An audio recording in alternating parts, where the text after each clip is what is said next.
they'll sign up for a certain rate. But then because we're artists, we end up spending, we don't do the calculation initially of how many hours it'll actually take at the actual pay rate that we want to be paid. Like if we have a day job and we get $15 an hour, an artist will take a creative job and they go to the calculation oh, this drawing will take me 5 hours at times $15 an hour. You know, is that gonna be fair? They don't anticipate how many hours it'll take, so then they'll take it, they'll go, somebody will offer them $50, you know, for a drawing, and then they spend 10 hours on it because they're just absorbed and they want to do a good job because it's like, it's a representation of their talent, you know, so it's like there's ego involved there, you know.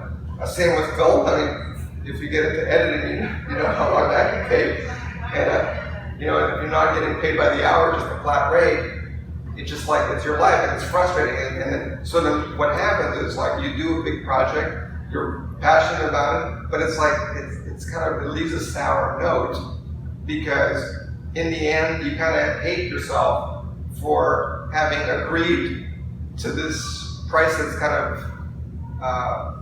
it's hard to make a living at with, you know. So then what happens is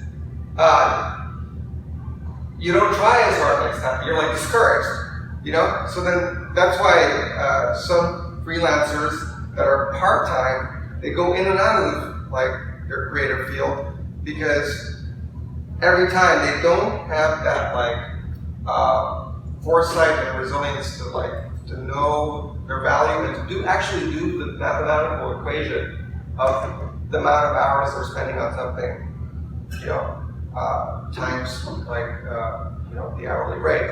So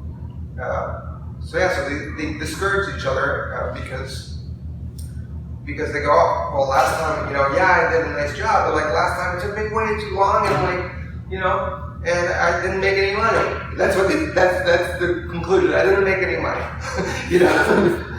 So, but it's because you didn't do it right from the beginning. So then, you know, they talk themselves into forgetting like their experience, and they don't actually take the lesson away. They don't actually like change the way they did it. They just sign up to another project for, you know, maybe the same, maybe a little bit more. They feel lucky if it's like $5 more. You know, they go, oh, things are improving. But like 6 months later, and your rate is $5 more, $55. It's not. You're not improving. Like, yeah, you're digging a hole.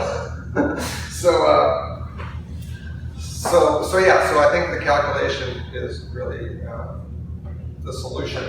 So that's what I do now, having had like experience, is every time like I bid on a project, if I see a budget, and I know now from some experience how long it'll take, and I literally bring out the calculator. And sometimes I'll tell the client, but I try not to be rude. If I feel like it's non-negotiable, then I'll like just, you know, ignore the project or move to the next one. But sometimes, like if you see or meet a person that has a certain budget, you have to then evaluate if they're reasonable and if you can negotiate with them, because sometimes they're open. But that's also something that you develop with experience and confidence, because it's easier to negotiate when you have experience, when you can bring a lot more to the table than people that are just starting out.